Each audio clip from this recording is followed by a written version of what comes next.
अस्सलाम वालेकुम नाज़रीन, आप देख रहे हैं प्रोग्राम हर ज़ाविये से और मैं हूं सना करीम। नाज़रीन, आज भी हमारे पास बहुत अहम तरीन स्टोरीज़ हैं जिस पर हम बात करेंगे। नाज़रीन, सबसे पहले आज हम बात करेंगे, आज बहुत ही अहम प्रेस कॉन्फ्रेंस हुई है। एमक्यूएम के तमाम धड़े वहाँ पर मौजूद थे और आपस में जम हो गए हैं, जिसमें मुस्तफ़ा कमाल, फ़ारूक सत्तार और खालिद मकबूल सिद्दीकी भी थे।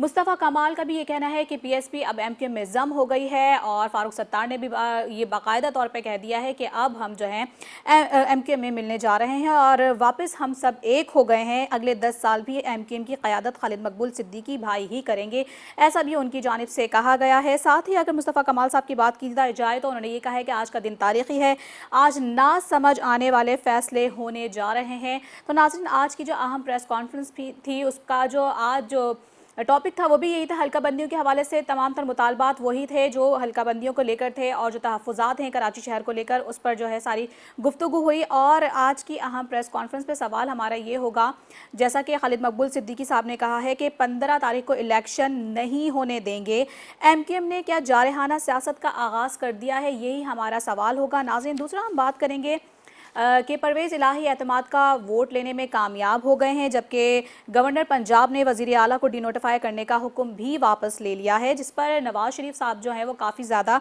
बरहम दिखाई दिए हैं सूबाई क़यादत पर भी और मरीम नवाज़ पर भी। और उन्होंने इस हवाले से जो है रिपोर्ट भी जो है वो क्या कहते हैं रिपोर्ट भी इस हवाले से तलब कर ली है, जिस पर राना सनाउल्लाह साहब ने एक रिक्वेस्ट की है और उन्होंने कहा है कि मरीम नवाज़ को फ़ौरी तौर पर वतन वापस भेजें, वरना पार्टी को बड़ा नुकसान हो सकता है। और फवाद चौधरी की जानिब से ये बात कही जा रही है कि आज के ही दिन केपी और पंजाब असेंबली जो है वो तहलील हो जाएगी और नवाज शरीफ साहब ने कहा है कि किसी भी तरीके से आज पंजाब असेंबली को तहलील होने से रोकना ज़रूरी है। ये हिदायत दी गई है राना सनाउल्लाह साहब को। तो नाजरीन, सवाल हमारा यहाँ पर ये होगा कि परवेज़ इलाही एतमाद का वोट लेने में कामयाब हो गए हैं, पंजाब और केपी असेंबली तहलील होंगी। आखिर में नाजरीन हम बात करेंगे मुल्क भर में गंदम का जैसे कि बहरान है, आटा मयसर नहीं है, अशिया ज़रूरिया भी बहुत ज़्यादा महंगी है, वो तो गरीब की पहुंच से वैसे ही दूर होते जा रहे थे। एक सूखी रोटी भी अब आवाम जो है नहीं खा पा रहे हैं, क्योंकि आटे का हुसूल अब आवाम के लिए एक मुश्किल तरीन जो है टास्क बन चुका है। सियासी अदम इस्तेहकाम में आवाम 2 वक्त की रोटी को से भी तरस रहे हैं और महरूम हैं। लेकिन यहाँ पर वज़ीर आज़म शहबाज शरीफ की जानिब से जो हिदायत दी गई हैं, उन्होंने कहा है कि गंदम का कोई बहरान नहीं है, क़िल्लत पैदा करने वालों के खिलाफ जो है सख्त तरीन कार्रवाई की जाएगी। गंदम और आटे की मसनूई क़िल्लत, ज़ख़ीरा अंदोज़ी, नाजायज़ मुनाफाखोरी पर बड़ी बैठक भी इस हवाले से हुई और वहाँ पर यही हिदायत दी गई है कि पास्को के ज़खायर से फ्लोर मिल्स तक गंदम की तरसील जो है मज़ीद तेज़ की जाए। और शर्जील मेमन की अगर बात की जाए तो वो कहते हैं कि 65 रुपये किलो में आटा जो है कराची में और सिंध में जो है वो फ़रोख्त हो रहा है। तो सवाल हमारा नाज़रीन यहाँ पर ये होगा कि मुल्क भर में गंदम और आटे की शदीद क़िल्लत है, हुकूमत आटा बहरान पर काबू पाने में क्या नाकाम हो गई है? तो इसी पर बात करने के लिए हमारे मौजूद पैनलिस्ट हमारे साथ मौजूद हैं। सज्जाद मीर साहब हैं, सना मिर्ज़ा हैं हमारे साथ, नसीम सिद्दीकी हैं और अब्दुल्ला हमीद गुल साहब हमारे साथ मौजूद हैं। अस्सलाम वालेकुम। तो नाज़रीन, प्रोग्राम का आगाज़ कर लेते हैं। सज्जाद मीर साहब, आपकी जानिब सबसे पहले मैं रुख करूंगी और सवाल मेरा है कि 15 को इलेक्शन नहीं होने देंगे। खालिद मकबूल सिद्दीकी ने यह आज अहम प्रेस कॉन्फ्रेंस में बाकायदा ऐलान कर दिया है। एमक्यूएम ने क्या जारहाना सियासत का आगाज़ कर दिया है? देखें, ये तो बात वो कल भी कह चुके थे और कल इस पर हम गुफ्तगू भी कर चुके हैं। और ये उन्हीं का एजेंडा नहीं है कि इलेक्शन को मुलतवी कराया जाए, बल्कि हुक्मरान जमात की भी है।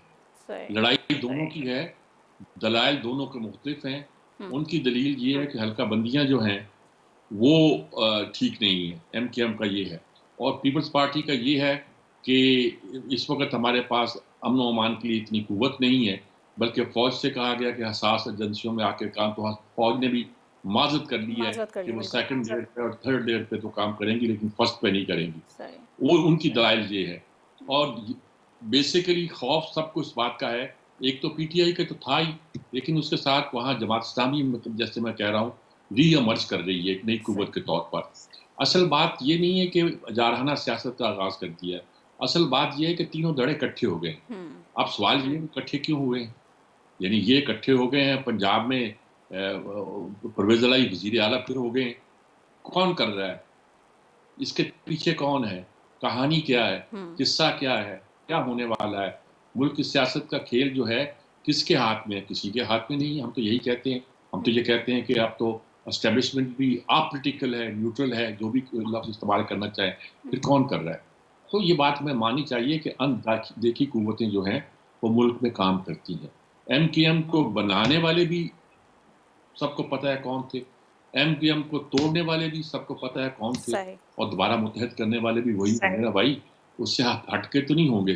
तो ये जो सूरत हो रही है कराची में, एमक्यूएम इकट्ठी हो रही है, इसमें अहम बात ये है, क्या एमक्यूएम इकट्ठी होकर कोई ताकत बन सकती है, बिल्कुल। या ये अपना जो था बयानिया वो लूज कर चुकी है। हम्म। ठीक है, लोगों ने उसको, अल्ताफ हुसैन को तो किसी हद तक मुस्तरद कर दिया होगा, उसके उस नारे के दिलों में तो छाया होगा बहुत से लोगों में अब भी, लेकिन चलिए मान लिया जाए बयानिया मुस्तरद हो गया होगा, लेकिन जो बुनियादी मसाइल थे जिसने एमक्यूएम को बनाया था वो तो एग्जिस्ट करते हैं, वो तो उस शिद्दत से मौजूद है।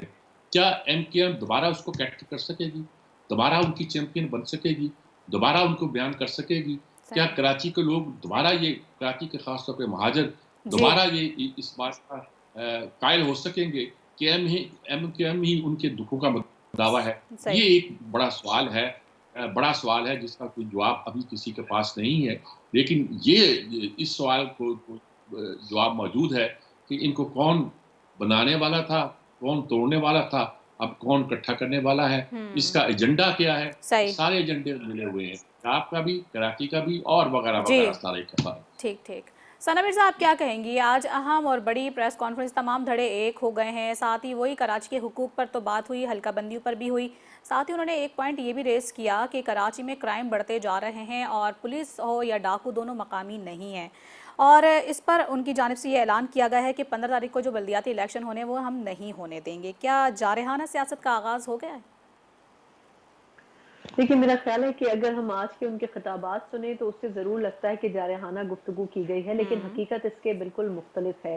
फारूक सत्तार साहब हो, मुस्तफ़ा कमाल साहब हो, या फिर एमक्यूएम पाकिस्तान हो, ये जितने भी धड़े थे, इनको पता है कि जो अगले इलेक्शन होने हैं, चाहे वो बल्दियाती हों, चाहे जनरल इलेक्शन हो, अगर ये इसी तरीके से अलग अलग इंतखाबात में हिस्सा लेंगे तो इनमें से किसी को भी कामयाबी नहीं मिल सकेगी। सही। जो एहतजाज इस वक्त एमक्यूएम और बाकी इन दो लोगों ने किया है, यानी मुस्तफ़ा कमाल साहब ने और फारूक सत्तार साहब ने, कि हम 15 तारीख को ये इलेक्शन नहीं होने देंगे, इसकी दो बड़ी वजूहात हैं। एक वजह तो इसमें यह है कि उनको पता है कि जो हल्का बंदियां की गई हैं वो बड़े तरीके के साथ पाकिस्तान पीपल्स पार्टी ने की हैं, और उसमें कुछ इलाके ऐसे भी बन गए हैं, कुछ हल्के ऐसे भी बन गए हैं जहां पर एमक्यूएम, ये पूरा कलेक्टिव ग्रुप जो है, ये चाहे भी तो कामयाब नहीं हो नहीं हो सकता, सकता। बिल्कुल। और बड़े तरीके के साथ, बड़ी महारत के साथ 5-7 सीटें जो हैं बल्दियाती इलेक्शन की, वो पाकिस्तान पीपल्स पार्टी के हाथ में चली जाएंगी। चले जाएंगे। अब देखना यह है कि अगर तो 15 तारीख से पहले हल्का बंदियां तब्दील कर दी जाती हैं, जो कि पाकिस्तान पीपल्स पार्टी नहीं करने जा रही है, तो फिर एमक्यूएम इस हवाले से कहां पर स्टैंड करती है। दूसरा एक थ्रेड जो था वो पाकिस्तान तहरीक इंसाफ की सूरत में एमक्यूएम और पूरे इस ग्रुप के ऊपर मौजूद है। उसकी वजह यह है कि इनको पता है कि इनका वोट बैंक टूटा है। पिछले कई सालों में इन्होंने ना सिर्फ अवाम को सर्व नहीं किया, बल्कि हमेशा हुकूमती इत्तेहाद के साथ खड़े हुए, लेकिन अवाम में कोई चीज मुंतकिल नहीं कर सके। तो इसलिए इनके लिए जरूरी है कि उस वोट बैंक को भी तोड़ा जाए। और पाकिस्तान तहरीक इंसाफ, इसमें कोई दो राय नहीं है कि कराची में अगर अभी भी इलेक्शन करवाए जाए तो कुछ ऐसे एरियाज हैं जिनको ज्यादा बेहतर एरियाज समझा जाता है, पढ़े लिखे इलाकों के एरिया समझा जाता है। उन एरियाज में अभी भी पाकिस्तान तहरीक इंसाफ का जो वोट बैंक है, जो अपर मिडिल क्लास तबका है, उसमें वो सरवाइव करता है, और उनको अभी भी लगता है कि खान साहब का जो नैरेटिव है वो बिल्कुल दुरुस्त है। तीसरी बात इसमें यह है कि अगर ये प्रेशर बिल्डिंग 15 तारीख तक नतीजतन नहीं भी किसी सूरत पर चल सकी या कोई नतीजा नहीं दे सकी, तो इनको ये जरूर पता है कि ये जो प्रेशर है ये अगले आने वाले जनरल इलेक्शन से पहले जरूर कुछ ना कुछ चीजों को ठीक कर देगा। एक तो हल्का बंदियों को एमक्यूएम और इस पूरे ग्रुप के फेवर में कर देगा, और दूसरा ये कि पीटीआई हो या जमात इस्लामी हो या कोई और जमात हो, कम से कम जो तीसरी कुव्वत के तौर पर उभरना चाहती है उनको एमक्यूएम सामने नहीं आने देना चाहती है। और पाकिस्तान पीपल्स पार्टी का एक बड़ा टारगेट ये भी था कि कराची में एमक्यूएम को कंटिन्यूअसली ये कोशिशें कई सालों से की जाती रही हैं, लेकिन इस मर्तबा उन्होंने जो नई लेजिस्लेशन की है उसमें ना सिर्फ मेयर और डिप्टी मेयर के जो इंतखाब है उसका तरीका भी बदल दिया है, बल्कि पाकिस्तान तहरीक इंसाफ ने एडमिनिस्ट्रेटर्स लगाकर एक नया शोशा भी इस पे छोड़ दिया था। तो मसाइल बहुत ज्यादा हैं, लेकिन मेरा ख्याल है अल्टीमेटम अपनी जगह स्टैंड करता है जी। लेकिन एमक्यूएम ये चाहती है कि लॉन्ग टर्म में इन तमाम मसाइल से अगले इलेक्शन से पहले छुटकारा हासिल किया जा सके। ठीक जी। अब्दुल्ला हमीद साहब। बिस्मिल्लाहिर्रहमानिर्रहीम, बहुत शुक्रिया। देखें, जहाँ तक कराची का स्टैंडर्ड है वो सेट करने में नेमतुल्लाह खान को हमें बिल्कुल फरामोश नहीं करना चाहिए। जमात इस्लामी के थे और उन्होंने एक स्टैंडर्ड जब सेट किया और उसके बाद फिर वो तमाम लोगों के लिए एक मेयार बन गया, और उसके बाद जो है हर आने वाला जो है वो परफॉर्मेंस की बुनियाद के ऊपर आगे बढ़ना उसका एक मजबूरी बन गई है। सही। लेकिन साथ ही साथ जिस तरीके से मीर साहब ने फरमाया है, वो भी हमें गौर करना चाहिए कि एमक्यूएम ज़ाहिर है अचानक उनको जो ख़्याल आया, हमें ये भी मालूम है कि अचानक जो है वो जब मुस्तफ़ा कमाल साहब को, अनीस कायम खानी साहब को ख़्याल आया और वो रोए भी, और उसके बाद फिर अचानक उनके लिए जो है राहें हमवार कर दी गईं, और फिर उपा जो है एक पार्टी जो है वो बनकर पाक ज़मीन पार्टी आई, और किस तरह से हुआ ये सारी एक तारीख का हिस्सा है। इसकी गहराई में जानने की कोई ज़रूरत नहीं है। फ़िलहाल हमें ये देखना है कि अगर इत्तेहाद हो रहा है तो ये अच्छी बात है, इत्तेहाद ज़रूर होना चाहिए। लेकिन क्योंकि वो धड़े जो एमक्यूएम के इस नैरेटिव से इत्तेफाक राय नहीं रखते, और ख़ास तौर पे वो सिंध के लोग, देखिए ना, कराची की शहर की हद तक जो है वो एमक्यूएम की ताकत है।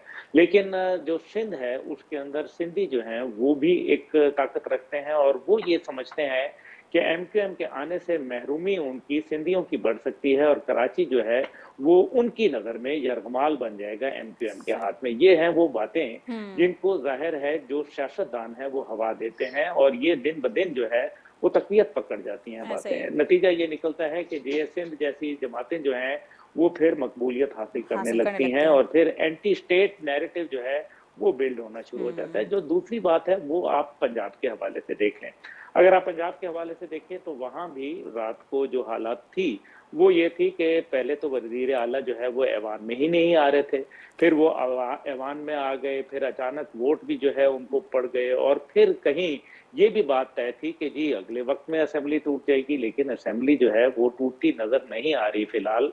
उसकी वजह यह है कि बहुत सारे उसके पीछे मुहर्रिकात हैं। ज़ाहिर है कुछ ले और कुछ दे की बुनियाद के ऊपर ये काम हुआ है, और अगर कुछ लिया और दिया नहीं है तो फिर हर चीज जो है वो खुद ब खुद नहीं हुआ करती। देयर आर पीपल जो कि मूवर्स एंड शेकर्स होते हैं, और वो उसको चला रहे होते हैं। जरूरी नहीं है, यहाँ जब हम इदारों की बात करते हैं तो हम ये भूल जाते हैं कि वफाक के अंदर भी इंटेलिजेंस ब्यूरो जैसा इदारा मौजूद है, और वो बड़ा ताकत रखता है, ऐसी बात नहीं है। बहरहाल मैं किसी एक स्पेसिफिक इदारे की बात नहीं कर रहा यहाँ, मैं जो है एक जनरलाइज बात कर रहा हूँ, क्योंकि मुल्क को इंटरनल और एक्सटर्नल सिक्योरिटी थ्रेट्स हैं, और इस टाइम के अंदर जो पाकिस्तान में इंतखाबात जिस अंदाज के अंदर जो डिमांड की जा रही है वो फिलहाल पॉसिबल नजर नहीं आ रहा। और दूसरी बात यह है कि आपकी जो मईशत है वो आपके लिए एक बहुत बड़ा चैलेंज बन के उभरी है। ऐसी सूरत के अंदर मेरे ख्याल में तमाम जो सियासी दड़े हैं उनको इकट्ठे होके एक मिसाक मईशत जो है वो करनी चाहिए। लेकिन ये चीजें जो है वो अपनी जगह चलती रहेंगी, लेकिन क्या कराची, क्योंकि 65% पाकिस्तान की जो मईशत है वो कराची शहर से जनरेट होती है, और अगर कराची शहर के लोग जो है पुरसकून और अमन में नहीं रहते, और दुश्मन का ये टारगेट है आने वाले वक्तों में कि वो कराची के अमन को जो है हिट करेगा, माजी में भी कर चुका और अब भी वो अपने अज़ाइम रखता है। इसलिए हमें ये देखना है कि कराची को जो दरपेश चैलेंजेस आने वाले हैं, और जो मौजूदा सूरत हाल में उनकी इंडस्ट्रियलिस्ट को हैं और वहाँ कारोबारी अशखास को हैं, उनको कैसे निपटा जा सकता है। क्योंकि जो सियासत के अंदर उखाड़ पिछाड़ है, और जो सियासत के अंदर जो इंतकामी कार्रवाइयाँ जो शुरू हैं, उसके नतीजे के अंदर जो है पाकिस्तान की मईशत का जो है वो बेड़ा गर्क कर दिया गया है। मेरा ख्याल है कि वक्त है कि हमें इसके ऊपर ज्यादा तवज्जो देनी चाहिए, क्योंकि ये निज़ाम जिसके तहत ये काम चल रहा है, मैं माजरत से कहूँगा कि कल जो हमने असेंबली के अंदर और मछली मंडी के अल्फाज जिस तरह से इस्तेमाल किए गए मीडिया के ऊपर, क्या हम ऐसे लोग हमारे हुक्मरान हैं? क्या पढ़े लिखे लोगों का यही रवैया है कि कुर्सियां मारी जाएं और एक दूसरे से गालम गलोच और पैसा और जिस तरीके से ताकत का इस्तेमाल किया गया, ये कहाँ का जो है वो तरीकाकार है? मैं ये नहीं कह रहा ये माजी में भी हुआ, ये शायद आइंदा भी होगा, लेकिन अगर ये जमहूरी रवैये हैं तो हमें इसके ऊपर जो है अस्तर नौ जायजा लेना होगा। ठीक है। अच्छा अब्दुल्ला साहब, जिस तरह से आज प्रेस कॉन्फ्रेंस में उन्होंने बाबांगे दोहल ये बात भी कही है कि 15 को तो इलेक्शन हम नहीं होने देंगे, तो क्या अब जारहाना सियासत होने जा रही है कराची में? देखिए, धौंस धांधली की सियासत का एक वक्त था और शायद अब वो वक्त नहीं है। इस टाइम पे अवाम जो है वो भी बहुत शऊर में आ चुकी है, और इस टाइम पे रियासत जो है वो किसी किस्म की जो एडवेंचरिज्म है उसको इजाजत नहीं देगी। हाँ, कोशिश जरूर की जाएगी, लेकिन वो बोरी बंद लाशों का जो टाइम था वो मेरे ख्याल में गुजर चुका है। लेकिन हमें ये जरूर देखना है कि मगरिब जो है वो अमेरिका आपके पड़ोस से गया जरूर है, लेकिन क्या वो उसका जो अमल दखल है क्या वो खित्ते में खत्म हो गया? और क्या यह हकीकत नहीं है कि बहुत सारी सियासी तंजीमें जो हैं, उनके डांडे जो हैं वो जाके अमेरिका से और भारत से मिलते हैं और इसका जी एतराफ़ जो है वो खुद उनकी जो लीडरशिप है वो माज़ी में कर चुकी है।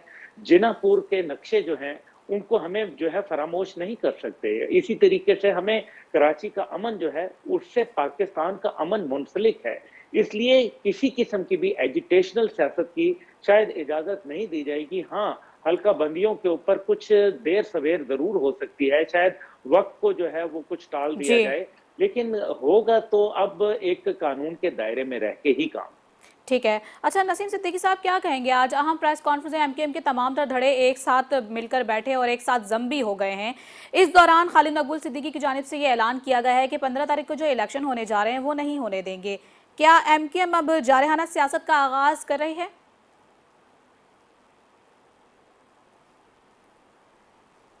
जी नसीम साहब। नाज़रीन नसीम सिद्दीकी साहब से भी इस हवाले से राय लेने की कोशिश करेंगे। तो तमाम तर जो धड़े हैं एमकेएम के वो एक जगह हो गए हैं और कराची की जो हुकूक है उन पर तो बात हुई है, लेकिन इलेक्शन के हवाले से खालिद मकबूल सिद्दीकी की जानिब से ये कह दिया गया है कि 15 तारीख को इलेक्शन नहीं होने देंगे अगरचे हल्का बंदियाँ ठीक नहीं की गई। तो यहीं पर वक्त हुआ है ब्रेक का, साथ रहिएगा।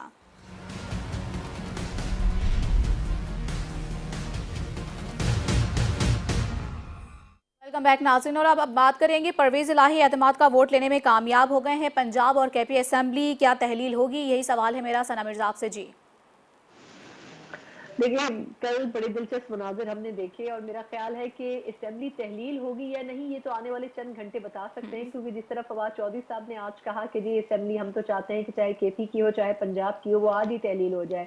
लेकिन अब जो इनसाइड स्टोरीज आ रही हैं, क्योंकि मेरा ख्याल है जितने भी हमारे तज्जियाकार थे और हम सब भी थे, हम एक्सपेक्ट नहीं कर रहे थे, लेकिन खान साहब जिस तरह अक्सर मैं कहती हूँ कि बड़े अनप्रिडिक्टेबल हैं, उनसे कुछ भी एक्सपेक्ट किया जा सकता है। तो मेरा ख्याल है कि जो असल स्टोरी और असल सीन है वो अब शुरू होंगे, क्योंकि अभी परवेज इलाही साहब और इमरान खान साहब की मीटिंग होनी है और खान साहब अपनी टीम के साथ पहले ही फैसला कर चुके हैं कि असेंबलियों से निकलना है।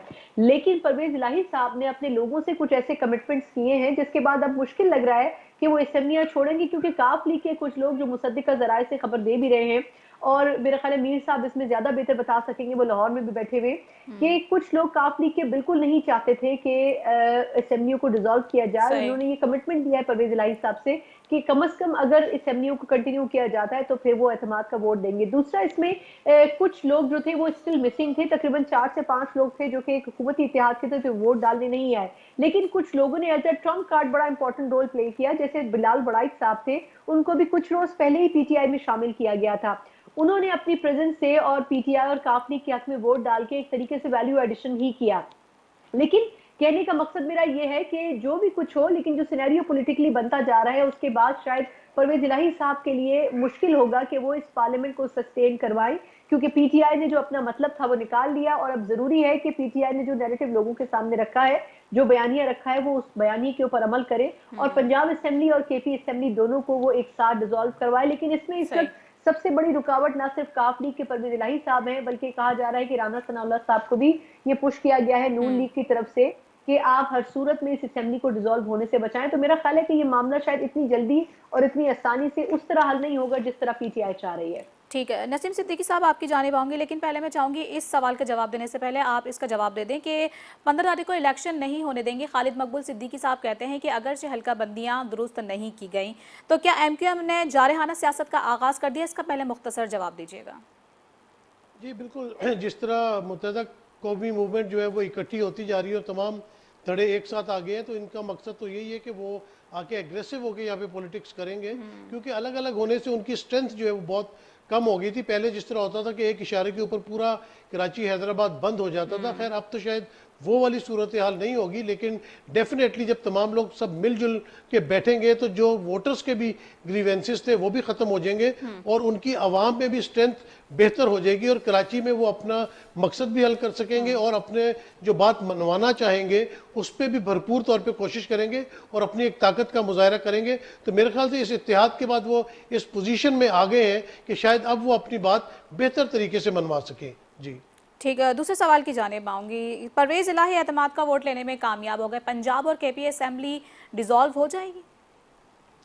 देखिए बात यह है कि इमरान खान साहब बयानियाँ बनाने में जो है उनसे ज़्यादा माहिर कोई नहीं है। पाकिस्तान में उन्होंने जितने भी बयानिए पॉलिटिक्स में आके बनाए उसकी वजह से उन्होंने अपने जो हरीफ हैं उनको मात दी। अभी भी आप देखें कि 10 अप्रैल 2022 को जब वो वोट ऑफ नो कॉन्फिडेंस होता है और उनकी हुकूमत ख़त्म हो जाती है, पहले उन्होंने साइफर का बयानिया बनाया, दुनिया उनके साथ बाहर निकली।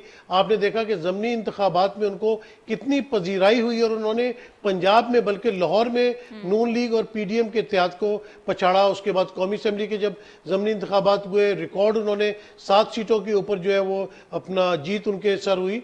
तो कहने का मकसद ये है कि वो बयानियाँ बना रहे हैं, वो पॉलिटिक्स कर रहे हैं। सियासत में ऐसी चीज़ें होती रहती हैं, कोई भी चीज़ें हतमी नहीं होती। इसमें आपको वो कहते हैं ना कि चाल चलनी होती है, चेक होता है, फिर चेकमेट होता है। तो इसी तरह के इमरान खान साहब तो जो भी बयानियाँ लेके चल रहे हैं वो कामयाब है। उन्होंने देखा कि जब वो पिंडी पहुंचे लॉन्ग मार्च लेके, तो ना उनकी सेहत इजाज़त देती थी और ना शायद लॉन्ग मार्च में इतना जोर था कि वो उसको सस्टेन कर सकते। तो वहाँ पर उन्होंने एक सियासी शोशा छोड़ा कि मैं असेंबलियां डिसॉल्व कर लूंगा।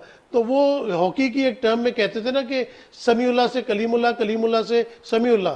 तो बात घूम फिर के इमरान खान के पीछे आ जाती है कि जो वो सियासत करते हैं, तमाम पीडीएम के जितनी भी सियासी जमातें वो इमरान खान के पीछे पीछे चल रही हैं। यानी कि ना कोई अपनी सियासत कर रही है, ना अपना कोई बयानिया लेके आ रही है, सिर्फ एंटी इमरान खान बयानात होते हैं। और जो बात इमरान खान कहते हैं, इमरान खान एक दफ़ा एक बयान दे के घर पे आराम से बैठ जाते हैं, फिर उसके बाद आपने देखा कि पीडीएम, नून लीग, पीपल्स पार्टी में एक हलचल मच जाती है। अभी तक इमरान खान अपने मकसद में कामयाब रहे हैं। उन्होंने जिस तरह कहा कि वो असेंबलियां तोड़ देंगे, उसके बाद जो सूरत हाल हुई उसमें एक बहुत बड़ा चैलेंज आ गया था इमरान खान और परवेज इलाही के लिए। और उसको कल रात को उन्होंने, बल्कि आज अलल सुबह कह दें तो बेहतर होगा, कि बड़े एहसन तरीके से उसमें से निकल गए। अभी सना जिस तरह कह रही थी कि राना सनाउल्लाह को भी टास्क दे दिया गया, तो मेरे ख्याल से राना सनाउल्लाह साहब कुछ भी नहीं कर सकते। वो वफाकी वजीर है, उनको एक तो वैसे ही पंजाब के मामलात में दखल अंदाजी नहीं करनी चाहिए, और वो क्या कर सकते हैं, सिर्फ बयानात दे सकते हैं। जैसे कल उन्होंने कहा कि मैं पंजाब जब तक छोड़ के नहीं जाऊंगा जब तक नून लीग की हुकूमत नहीं बन जाएगी। तो अब शर्मिंदगी हुई रात को, उनको पता नहीं है वो किसी तरह गए हैं वापस या अभी यहाँ कहीं है। तो अपना अता तारड़ साहब ने कहा कि जो मेंबरान है वो हमारे पास जियो फेंसिंग है, कोई अमेरिका में है, कोई कनाडा में है, जबकि वो तमाम कल को अभी सूबाई असेंबली में पेश हो गए। तो इमरान खान साहब जो भी बयानियां लेके चल रहे हैं, सियासत उसी के पीछे चल रही है और उनका मोमेंटम बरकरार है, जो सियासी मोमेंटम है। क्योंकि अब ये साल जो है ये इलेक्शन का साल है, तो इलेक्शन का मोमेंटम उन्होंने बनाया हुआ है। सियासत तमाम जो है वो पीटीआई और इमरान खान के इर्द गिर्द है। अब वो असेंबलियां तोड़ना चाहेंगे या नहीं चाहेंगे, अभी अगले दिनों में वो क्या सियासी चालें चलते हैं या किस तरह इस तमाम मामलात को लेके चलते हैं, ये देखने वाली बात है। और दूसरी बात यह कि इमरान खान तो अपनी सियासत करते रहेंगे। जो नून लीग की तरफ से जवाबात आते हैं या टैकलिंग है, उसका अब आप एक क्लियर कट ये देखें कि एक मैसेज गया नून लीग को कि 3 दफा नून लीग पंजाब में हार चुकी है, ज़मनी इंतखाबात भी हार चुकी है और उनका जोर टूटता जा रहा है। क्योंकि नून लीग के कलीदी किरदार नवाज शरीफ, मरियम नवाज, हमना नवाज बिल्कुल बैक फुट पे है और फ्रंट फुट पे आके सिर्फ इमरान खान खेल रहे हैं। जी ठीक है जी, सज्जाद मिर साहब क्या कहेंगे आप?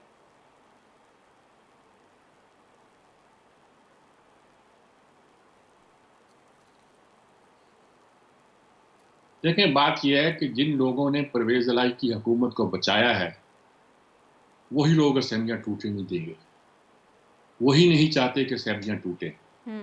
इस पर बयानिया क्या बनाया जाता है ये दूसरी बात है।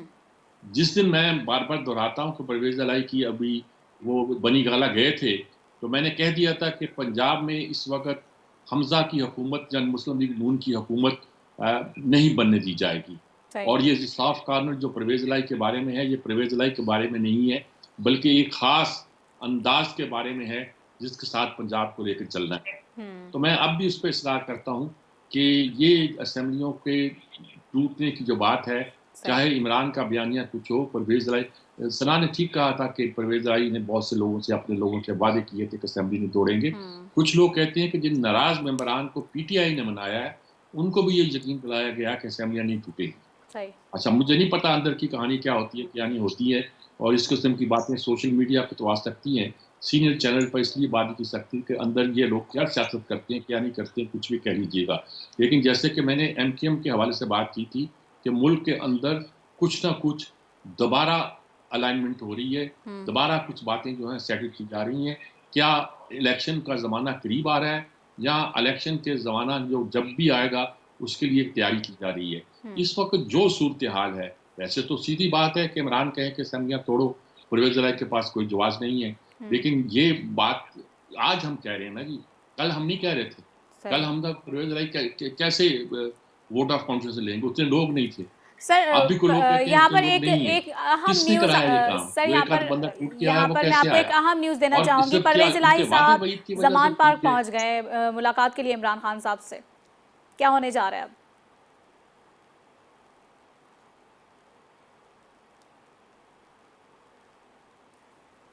अच्छी बात अच्छी बात है जी, वहाँ उन्हें जाना चाहिए, वो जाते रहते हैं। हाँ। और ज़मान पार्क में आजकल सारे फैसले होते हैं जितने भी होते हैं। और ज़मान पार्क इस पर पनाहगाह है इमरान इमरान की, और उस पनाहगाह को भी ज़ाया नहीं करना चाहेंगे।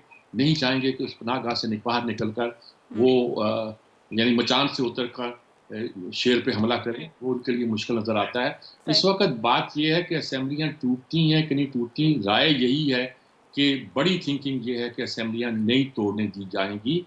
और अगर तोड़ी जाती हैं तो इसका मतलब है कि कहानी जो है बहुत बदल गई है, और अब कोई नए ट्रैक पर ये मामला चलता दिखाई देता है। सही। फिलहाल परवेज़ इलाही इससे कैसे बचते हैं, कैसे जी। निकलते हैं, इमरान खान क्या बयानियाँ बनाते हैं, क्या नहीं बनाते हैं, ये इम्पोर्टेंट है। और अब जो हमारे तजिया नगार ये बात कह रहे हैं और दुरुस्त कह रहे हैं कि जब इमरान कहेंगे कि उन्होंने जैसे कह दिया था कि असेंबलियाँ तोड़ दी जाएँगी अगले दिन, सही। तो वो तोड़ देते। लेकिन फवाद चौधरी का बयानिया आज मुख्तलिफ था। आज सही। उन्होंने कहा कि अगर कोई कानूनी हिच ना हुई सही। तो हम असेंबलियाँ तोड़ देंगे। वो हिच पैदा कर दी जाएगी, ऐसा क्या बात है? वो भी ठीक। पैदा की जा सकती है, कुछ भी किया जा सकता है। तो मेरे ख़्याल में इस खेल को खेल ही समझा जाए, और जब तक हम किसी ख़ास मंज़िल पे नहीं पहुँच सकते, जब तक पाकिस्तान ठीक। महफ़ूज़ हो जाए, जी। उस वक़्त तक हमें ये इन खेलों से, इन बयानियों से, इनसे बस दिल बहलाना चाहिए, और मैं कुछ नहीं कहता। सही। जी, अब्दुल्ला हमीद साहब। देखिए, जहाँ तक ताल्लुक है पंजाब का, तो कल बड़ी इंटरेस्टिंग टाइम्स था और 2 जो एक शख्सियात थी, वो मिसिंग थी। एक मोनिस इलाही साहब जो कि हर इश्तिहार के ऊपर, हर जगह के ऊपर पेश रहे, कल वो दूर-दूर तक नज़र नहीं आए। तो वो कहाँ हैं, वो किस मकसद के लिए गए हैं, मुख्तलिफ कयासाराइयाँ उनके मुतल्लिक हैं। दूसरे हैं हमज़ा शहबाज। हमज़ा शहबाज जो है, वो भी नहीं नज़र आए। राना सनाउल्लाह साहब की बातें तो मेरे ख्याल में उन्होंने बहुत सारे बुलंद-बांग दावे किए थे, लेकिन वो ना पूरे हुए। लेकिन सबसे इंटरेस्टिंग बात है, जो मेरा ख्याल है कि हमें इस पे गौर करना होगा, और वो ये है कि क्या वजह है कि कल रात तक तो पीडीएम का और ख़ास तौर पे मुस्लिम लीग नवाज़ का जो बयानिया था, वो ये था कि जी हम तो किसी सूरत मानेंगे नहीं। लेकिन आज उनके गवर्नर ने इसको एक्सेप्ट कर लिया, और अदालत की तरफ से भी एक अच्छा पॉजिटिव जो है मैसेज आया है। लेकिन अभी ये सारी चीज़ें अगर असेंबलियाँ टूट रही हैं या नहीं टूट रही, ये है 2 अहम सवालात। अगर असेंबलियाँ टूट रही हैं, तो फिर तो सीधी-सी बात है कि ये मामलात जो है, ये कुछ ऐसे हालात इख्तियार हो जाएँगे, जहाँ एक टेक्नोक्रेट सेटअप जो है, लॉन्ग टर्म टेक्नोक्रेट सेटअप जो है, वो उसकी जगह बन जाएगी। और दूसरी तरफ जो है, वो आपका अगर असेंबलियाँ नहीं टूटती, जो कि तमाम लोगों की ख्वाहिशात हैं, जो कि खुद पीटीआई के वर्कर्स की, पीटीआई के एमएनएज़, एमपीएज़ की ख्वाहिश है, और वो इसलिए क्योंकि इलेक्शन ईयर के ऊपर ही तो सारा काम होता है। सही। जितने फंडिंग है, जो कुछ रिलीज़ होता है, जो बड़े-बड़े प्रोजेक्ट होते हैं, कोई सड़कें, कोई नाली, कोई स्कूल, कोई और चीज़, ये स वाटर स्कीम्स, ये सारी तो अब जो है वो आके आएँगी। ज़ाहिर है जब ये ज़रा ठंड का सीज़न गुज़रेगा, जी। तो ये काम जो है आपको बड़ी तेज़ी से नज़र आएगा। तो फिर ये तो अगर टूट गई, तो फिर तो आपके पास इख्तियार नहीं रहेगा। तो मेरा नहीं ख्याल कि परवेज़ इलाही साहब ऐसा कोई किरदार अदा करना चाहते हैं। और ये भी हमें ज़रूर सोचना चाहिए कि अगर परवेज़ इलाही साहब के पास कल अगर ठीक। नंबर गेम पूरी नहीं थी, सही। और उसकी वजह वाज़ेह ये है कि पीडीएम के तो बहुत सारे लोग शोर मचा रहे थे कि आप अभी वोटिंग करवाएँ। ठीक। अहमद साहब जो है, वो मलिक अहमद साहब जो है, उन्होंने कहा, लेकिन सही। फिर अचानक जो है उनको वॉकआउट करना पड़ा।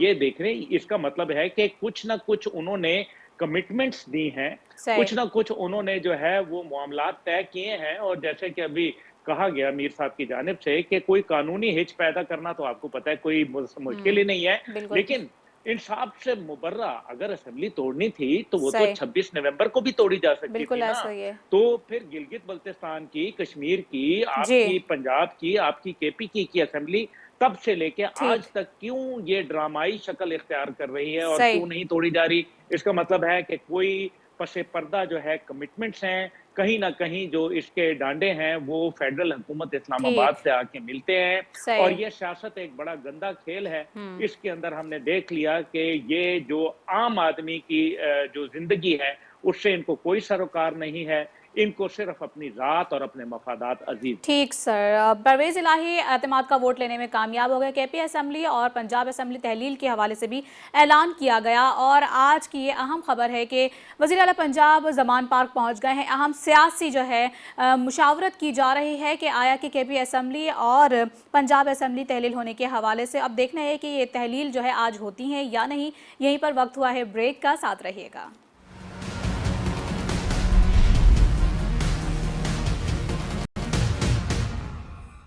प्रोग्राम में एक बार फिर से खुशामदीद कहेंगे। आखिर में नाज़रीन हम बात करेंगे प्रोग्राम के कि मुल्क भर में गंदम और आटे की शदीद किल्लत है। हुकूमत आटा बहरान पर काबू पाने में नाकाम हो गई है। यही मेरा सवाल है अब्दुल्ला हमीद साहब आपसे। देखिए जी, बड़े अफसोस से कहना पड़ता है कि पाकिस्तान दुनिया में गंदम का 7वें नंबर पे प्रोड्यूसर है। तो वो क्या वजूहात हैं कि जिसकी बुनियाद के ऊपर आज हमें 10 लाख टन से ज्यादा गंदम जो है वो हमें इंपोर्ट करनी पड़ी। बिल्कुल। इसका मतलब है कि हमें कहीं ना कहीं हमारे जबरदस्त किस्म के पॉलिसी डिसीजन जो हैं उनमें कोई कहीं ना कहीं गलती मौजूद है। यकीनन। अब मसला ये है कि आटे का एक बहरान का सबसे बड़ी वजह जो है वो जाहिर है उसकी स्मगलिंग है और दूसरा उसकी वजूहात जो है वो नाकिस हुकूमती पॉलिसियां हैं। जब किसानों बम्पर क्रॉप होती है तो उसके बाद आप जो है वो उसको सस्ते दामों में, अर्जा दामों में जो है वो फरोख्त कर देते हैं। पाकिस्तान की गंदम की एक और बहुत अहम बात है वो समझने वाली है और वो इसका ग्लूटेन फैक्टर है। ग्लूटेन फैक्टर जो है वो मिठास पैदा करता है और इसीलिए हम कहते हैं कि हमारी गंदम मीठी गंदम है, जबकि उसके मुकाबले में जो रूस से या दीगर ममालिक से जो गंदम आती है उसके अंदर वो मिठास नहीं होती। इसी वजह से इंडिया की जो गंदम है वो अफगानिस्तान में ज्यादा पजीराई उसको इसलिए नहीं मिलती क्योंकि उसके अंदर वो फ्लेवर नहीं आता। ठीक, सही। अब जो पाकिस्तान का ग्लूटेन फैक्टर है वो तकरीबन 64 से जो है वो 67% के अंदर मौजूद है, जबकि दूसरे जो है वो तकरीबन 43% के ऊपर खड़े हुए हैं। अब ऐसा है कि पाकिस्तानी गंदम जो है वो महंगे दामों भेज दी जाती है और नाकिस जो गंदम है उसको इंपोर्ट कर लिया जाता है उसी कीमत पे। ये एक बहुत बड़ा फ्रॉड है और ये एक बहुत ऑर्गेनाइज्ड क्राइम है जिसको मेरे ख्याल में प्रोब करने की जरूरत है। लेकिन साथ ही साथ ये है कि जो सूबों के अंदर जिस अंदाज के अंदर अभी, क्योंकि मैं थोड़ी देर पहले अपने ड्राइवर से जब बात कर रहा था तो उसने मुझे बताया कि केपी के अंदर ये कहने की बातें हैं लोगों को गंदम जो है वो नहीं मिल रही और जिस रेट के ऊपर मिल रही है वो रेट जो है उनके लिए वारा ही नहीं खाते कि वो जहां 5 किलो लेते थे वो वहां मजबूर होके 2-2 किलो के ऊपर आ गए हैं। तो इसलिए मेरे ख्याल में इसके ऊपर पॉलिसी जो है वो मुरतब करना पड़ेगी और जो सूबाई देखिए ना, क्योंकि पास्को जैसा इदारा मौजूद है, दीगर इसमें इदारे मौजूद हैं लेकिन उनकी कोऑर्डिनेशन नहीं है और मेरे ख्याल में एक फूड क्राइसिस पैदा किया गया है, ये है नहीं जितना कि हमने पैदा किया गया है। सही जी। नसीम साहब देखिए बात यह है कि ये सारी जो नाअहली है वो तो हुकूमतों की है, उसमें वफाकी हुकूमत भी शामिल है, सूबाई हुकूमतें भी शामिल हैं कि आपके मुल्क के अंदर गंदम पैदा हो रही है। और इसमें मैंने देखा है कि ये जो इसकी स्टोरेज होती है वो भी पास्को प्रॉपर तरीके नहीं कर सकता। आपको कितने सारे गोदाम पाकिस्तान में इस किस्म के मिलेंगे जहाँ पे जा तो गंदम गल सड़ के खराब हो जाती है, उसको कीड़े लग जाते हैं या फिर जो है उसको चूहे खा जाते हैं या बड़े चूहे भी खा जाते हैं अक्सर। ये जो स्मगलिंग वाली बात हो रही थी तो बात ये मिसमैनेजमेंट की है। जब तक आप इन चीज़ों को, अगर आप इन चीज़ों को मैनेज नहीं कर सकते तो किस बात पे आप हुकूमतें लेने के पीछे लड़ रहे होते हैं, मर रहे होते हैं। बेशक वो पीपल्स पार्टी की गवर्नमेंट हो, बेशक नून लीग की हो, पीटीआई की हो, ये चीज़ें मैनेज करने वाली है कि 7वां बड़ा मुल्क है अपना गंदम प्रोडक्शन का, आपको तो इसको एक्सपोर्ट करना चाहिए। लेकिन ये लोग अपनी सियासी लड़ाई में लगे रहते हैं। इनको फिक्र होती है कि IMF से कर्जा ले लें, वर्ल्ड बैंक से कर्जा ले लें, एग्रीकल्चर बैंक से कर्जा ले लें और उसके बाद मनी लॉन्ड्रिंग करके पैसे बाहर भेज दी जाए। इनके करप्शन के ऊपर जब तक फोकस रहेगा तब तक मुल्क के हालात नहीं बदल सकते। आम आदमी जो इनको वोट देके असेंबलियों में भेजता है वो सही। 2 वक्त की रोटी के लिए परेशान है। बिल्कुल। आटा चीनी, जब से हमने आंख खोली है हमने देखा है कि आटा चीनी के बहरान के पीछे ही आवाम जो है वो भागती रहती है। तो बिल्कुल, मेरे ख्याल से ये ख्वार हो बहुत रहे हैं। बुरी मिसमैनेजमेंट है हुकूमतों की। जी। ठीक ठीक जी सज्जाद साहब। लेकिन बात यह है कि पहले तो ऐलान किया गया कि बम्पर क्रॉप हो गई है, ऐसी कोई पैदा नहीं हुई, और ये भी ऐलान किया गया कि चूंकि पाकिस्तान की आबादी बढ़ गई इसलिए हमें गंदम बाहर से मंगवाना पड़ेगा। ये ऐलान इस हुकूमत के नहीं, पिछली हुकूमत के थे, बम्पर क्रॉप के भी, और ये कि आबादी बढ़ गई है गंदम बाहर से मंगवाना पड़ेगी। इस फैक्ट्स एंड फिगर्स को भी चेक कर लेना चाहिए क्या सूरत हाल है। लेकिन इसमें कोई शक नहीं है कि हमारे यहाँ जो गंदम मौजूद है उस गंदम का सही इस्तेमाल हम कर नहीं पाते। सिंध गंदम खरीदता ही नहीं, और 18वीं तरमीम के बाद आप उसको यही नहीं कह सकते कि गंदम रिलीज करो, ये भी नहीं कह सकते। अब इस साल पता नहीं क्या सूरत हाल हुई होगी, वफाक और सिंध के तल्लुकात अच्छे हैं, पिछले सालों में तो वो यही नखरा होता रहा था। जहां तक खैबर पख्तूनख्वा का ताल्लुक है तो सब लोग जानते हैं कि जो गंदम अटक के उस पार जाती है उसका आटा बनकर अफगानिस्तान चला जाता है। बिल्कुल और ऐसे। अब्दुल्ला हमीद गुल और मेरे अजीज अब्दुल्ला हमीद गुल साहब ने बड़ी मजे की बात की है जो ग्लूटेन वाली, कि हमारी गंदम में 64% ग्लूटेन है, उनकी 43% होती है। सही। अच्छा, ग्लूटेन जो होती है, बहुत सी डाइट जो ग्लूटेन फ्री है वो बहुत महंगी मिलती है पाकिस्तान में। तो हमें आदत डालनी चाहिए कि अगर वो गंदम ज्यादा उगाते हैं कम ग्लूटेन के साथ तो कोई हर्ज नहीं है। जब मैक्सिको पाक गंदम पाकिस्तान में आई थी उससे सही। पहले 9 मन हो गई थी, तो ठीक लोगों ने है। कहा जी रबर की रोटी हम खा रहे हैं। ये सही। सब बातें हैं, लेकिन हमें अपने अपने निज़ाम को बेहतर करना पड़ेगा। जो स्मगलिंग हो रही है इसको रोकना तो किसी की जिम्मेदारी है कि नहीं है। बिल्कुल और है। खैबर पख्तूनख्वा में बाकायदा तौर पर अगर गंदम बाहर जाती है, परवेज इलाही जब पिछले दौर में थे और उस जमाने में भी उन्होंने पंजाब से, यानी मुशर्रफ के जमाने में जी। पंजाब से खैबर पख्तूनख्वा गंदम जाने पर और आटा जाने पर, गंदम जाने पर खासतौर पर पाबंदी लगा दी थी। बड़ा क्राइसिस पैदा हुआ था। उन्होंने कहा कि जी हमारी मिलें खाली खड़ी हैं और वहाँ की मिलें इतना आटा बना रही हैं सही। कि सारे का सारा अफगानिस्तान जाए। ये पुराना मसला है, इस मसले को अब हमें हल ढूंढना चाहिए। ढूंढ लेना चाहिए। बकौल बिल्कुल अब आबादी बढ़ गई है। सही। जी सना क्या कहेंगे आप? सना, क्योंकि आपके पास टाइम भी कम है, मैं क्विकली एक चीज जो मेरे ख्याल है हमीदुल्लाह गुल साहब ने रेस की थी और शायद वो पैनलिस्ट से भी डिस्कस कर रहे थे, उसका जरा सा आंसर देना चाहूंगी, बल्कि शायद इन्फॉर्मेशन में इजाफा करूंगी क्योंकि उन्होंने भी अभी ग्लूटेन से मुतालिक बड़ी जबरदस्त इन्फॉर्मेशन दी है। हमने बड़ा इसको एंजॉय भी किया है और हमारे काम भी आएगी। उन्होंने कहा था कि जी हमजा शहबाज साहब और मोनिस इलाही साहब नजर नहीं आए थे, तो मैं बस उनके गोशेगुजार करना चाहती हूँ कि हमजा शहबाज साहब तो 15 या तकरीबन 16 दिसंबर को लंदन गए थे नवाज शरीफ साहब से मिलने का बहाना करके, लेकिन उनकी कुछ नाराजगियां थी और उन नाराजगियों की बिना पे वो वापस नहीं आए। और हमने कुछ वक्त के बाद देखा कि जिस तरीके से मरियम साहिबा को सीनियर नायब सदर बना दिया गया और चीफ एग्जीक्यूटिव भी साथ में कमेटी का बना दिया गया है, चीफ ऑर्गेनाइजर भी बना दिया गया, तो मेरा ख्याल है कि उनके कुछ तहफुजात थे, लेकिन उनको कहा गया है कि वो फिलहाल कुछ अरसे और लंदन में ही कयाम करें। और मोनिस इलाही साहब जब से उनके जो करीब तरीन दोस्त बाजियाब हुए हैं एक रोज पहले, उसके बाद सुना यह है कि वो स्पेन जा चुके हैं अपने कुछ दोस्तों के साथ, और ऑब्वियसली उन्होंने या तो वहां पर कुछ टाइम रुकना है या फिर उन्होंने बातचीत करनी है कि आगे का लाहेमल क्या होगा, क्योंकि जो दोस्त उनके उठाए गए थे उन दोस्त के पास इंफॉर्मेशन काफी ज्यादा थी और वो बहुत से मामलात में उनके फ्रंटमैन की हैसियत से काम भी करते थे और बहुत कुछ वो देकर भी आए हैं उन लोगों को जिन्होंने उनको वहां से उठाया था। अब मैं आपके सवाल पे क्विकली आके उसका जवाब दे देती हूँ क्योंकि बाकी लोग काफी तफसीली बात कर चुके हैं। देखिए, ये जो बहरान है हमारे, वो हमारे यहाँ मुख्तलिफ होते रहते हैं। कभी चीनी का बहरान होता है, कभी पेट्रोलियम मसनूआत में पेट्रोल का बहरान हो जाता है, कभी गैस की शॉर्टेज हो जाती है। हमारे पास जो भी चीज अगर जरूरत से ज्यादा और अच्छी हो जाए तो हम उसका बहरान पैदा कर देते हैं क्योंकि हम वो दुनिया को दे देते हैं और खुद खाली हाथ बैठ जाते हैं। मेरा ख्याल है कि गंदम का जो स्कैंडल है, जैसे मीर साहब ने भी कहा और गुल साहब ने भी कहा, ये काफी पुराना है और इसमें असल मसला ये है कि हमारी स्ट्रैटेजी कोई नहीं है, हम इसकी स्मगलिंग नहीं रोक सके। सबसे पहले तो मैं कहती हूँ कि पाकिस्तान के अंदर की चीजों को ठीक करने के बजाय आप सिर्फ इसकी स्मगलिंग रोक दे अफगानिस्तान के रास्ते, तो मेरा ख्याल है कि आधा मसला आपका वहीं खत्म हो जाएगा। उसके बाद का जो आधा मसला है, अगर आप अपने पास अपने सिस्टम को कम से कम ठीक करें, जिस तरीके से किसानों से गंदम ली जाती है, और अगर अच्छी क्रॉप हो तो आप उनको रिवार्ड करने के बजाय उल्टा इतने कौड़ियों की मोल उसके लगाते हैं कि वो फिर कहते हैं कि जी अगले 4 साल हमने अब इस चीज की फसल ही नहीं उगानी। बहुत से लोग ऐसे हैं जिन्होंने कई दफा इसी वजह से गंदम, चावल, इन चीजों को काट नहीं किया क्योंकि जब वो अच्छी क्रॉप देते थे तो प्राइस इतने कम मिलते थे उनको कि उन्होंने कहा इससे बेहतर है किसी जी। और चीज पे जाओ जिसके रेट अच्छे मिलते हैं। तो इसलिए फैसिलिटेशन ठीक। किसान तबके की बहुत जरूरी है। इंडिया ने इसके ऊपर बहुत काम किया है, उन्होंने सही। अपने एग्रीकल्चर सेक्टर को कहां से कहां पहुंचा दिया। तो मेरा ख्याल है हमें अपनी एग्रीकल्चर पॉलिसीज को भी रिव्यू करने की जरूरत है, और शहबाज शरीफ साहब इसमें काफी बेहतर है, लेकिन मेरा ख्याल है कि ये वो एक मसला है जिसके ऊपर अभी तक वो तवज्जो नहीं दे सके हैं। ठीक है, अब्दुल्ला हमीद साहब आपकी जानिब आऊंगी, आप कुछ कहना चाह रहे थे? जी, मैं सना साहिबा की बात के ऊपर एक इंटरेस्टिंग जुमला है ताकि एंडिंग हो जाए कि जी, जी। अमूमन लोग जो है जरूर वो सर। याद खुदा के अंदर लंदन सिलोना जाना आजकल पसंद करते हैं। सही सही कह रहे सही। हैं।